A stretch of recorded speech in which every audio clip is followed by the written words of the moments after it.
প্রিয় দর্শক, আশা করি সকলে আপনারা ভালো আছেন। আপনাদের সাথে আজকে আমি ছোট্ট একটি বিষয় নিয়ে কথা বলবো। আপনারা জানেন যে বর্তমানে কিন্তু আন্দোলন খুবই প্রচলিত একটি বিষয় হয়ে দাঁড়িয়েছে। যে যখন ইচ্ছে যেভাবে পারছে সেভাবেই কিন্তু সে তার মতো করে আন্দোলন চালিয়ে যাচ্ছে। আসলে কখন কি দরকার সেটা বোঝার মতো ক্ষমতা মনে হয় আমাদের হ্রাস পেয়েছে, যে কারণে আমরা এখন যৌক্তিক হোক কিংবা অযৌক্তিক হোক, মানে বিভিন্ন কারণে আমরা আন্দোলনের দিকে কেন যেন ঝুঁকে যাচ্ছি। একটা বিষয় আমাদেরকে খুব স্পষ্টভাবে মাথায় রাখতে হবে এবং বুঝতে হবে যে এমনিতেই কিন্তু একটি বিশেষ অবস্থা বিরাজ করছে। অর্থাৎ দেশে এখন আপনি কোনো কিছু করা মানেই দেশকে অস্থিতিশীলতার দিকে ধাবিত করা। দেশে এই মুহূর্তে বিশৃঙ্খলা সৃষ্টি করা মানেই সেটা সবার জন্যই ক্ষতি করা। এখন আপনি যদি অগুরুত্বপূর্ণ কোনো বিষয় নিয়ে আন্দোলন করে মাঠে নামেন, তার মানে কি আপনি দেশকে অস্থিতিশীলতার দিকে ঠেলে দিচ্ছেন।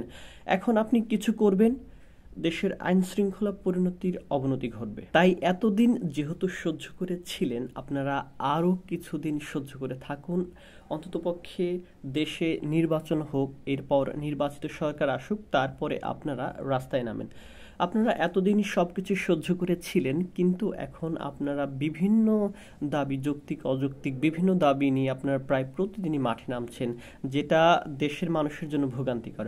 আপনারা যারা আন্দোলন করেন তারাও যদি অন্যের আন্দোলনের জন্য রাস্তায় ঘন্টার পর ঘন্টা দাঁড়িয়ে থাকেন বা আপনাদের মূল্যবান কাজে যাওয়ার জন্য বের হন এবং সময় মতো না যেতে পারেন এবং ঘন্টার পর ঘন্টা ধরে যখন অপেক্ষা করবেন, তখন আসলে আপনারাও বিষয়টা উপলব্ধি করতে পারবেন। যেমন উদাহরণস্বরূপ আমি বলতে চাই যে তিতুমির বিশ্ববিদ্যালয়ের যে আন্দোলন ছিল গত কয়েকদিন ধরে, যদিও আমি এটার যৌক্তিকতা অযৌক্তিকতা নিয়ে কথা বলছি না, আমরা মিডিয়াতে দেখতে পেয়েছি যে অনেক মানুষই কিন্তু তাদের প্রতি ক্ষোভ ঝাড়ছেন। অর্থাৎ যারা আন্দোলন করেছে তারা তো রাস্তা বন্ধ করে আন্দোলন করেছে, এতে যারা হয়রানির শিকার হয়েছে, ভোগান্তির শিকার হয়েছে, তারা কিন্তু বিভিন্ন মাধ্যমে তাদের যে বিরক্তি ক্ষোভ সেটা কিন্তু প্রকাশ করেছে। আমি জাস্ট একটা উদাহরণ দিলাম, এরকম অসংখ্য উদাহরণ আছে। আবারও বলছি, আন্দোলনের যৌক্তিকতা থাক আর না থাক, একদম অত্যাবশ্যকীয় কোনো বিষয় না হলে, একদম অতীব জরুরি কোনো বিষয় না হলে আমার মনে হয় এই মুহূর্তে আন্দোলন না করাটাই ভালো। কারণ এখন আন্দোলন করা মানেই দেশে অস্থিতিশীল পরিবেশ তৈরি করা।